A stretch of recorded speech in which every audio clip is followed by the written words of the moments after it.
გამოცდის დაწყებამდე რომ არ ჩავიჭრათ, არის ხოლმე ისეთი მომენტები, როდესაც, ვერ ვქოქავთ მანქანას. პირველი მომენტი არის, რომ შესაძლებელი არის, რომ, საჭე იყოს, ასე რომ ვთქვათ, გაჩერებულზე გაჭედილი. საჭე, როდესაც გაჭედილია და არ მოძრაობს, ამ დროს გასაღების დატრიალება არის შეუძლებელი, ვერ გადავქოქავთ მანქანას. ცოტათი უნდა შევაქანოთ საჭე და ასევე პარალელურად უნდა გადავწიოთ გასაღებიც. შემდეგ უკვე გასაღები გაიხსნება, მაჩვენებელთა დაფა განათდება, მეორეთაც გადავწიოთ და დაიქოქება.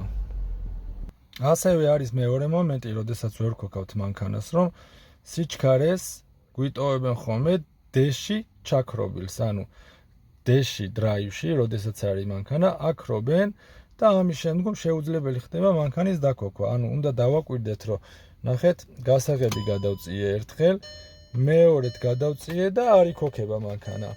აუცილებლად დავაკვირდეთ მაჩვენებელთა დაფაზე, თუ რომელ სიჩქარეშია გადართული.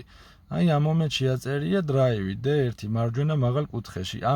შეუძლებელს ხდის დრაივში მანქანის დაქოქვას და გასაღები, როდესაც უკვე ერთხელ გადავატრიალ და არ დაიქოქავ, ტოვებთ ესე, ვრთავთ სიჩქარეს D-ში, ვაპარკინგებთ მანქანას, შემდეგ გასაღებს ვწევთ მეორეს, დაფაზეც ვაკვირდებით, რომ ნამდვილად D-შია გადართული, მეორეჯერ გადავწევთ გასაღებს და უკვე გადაიქოქება.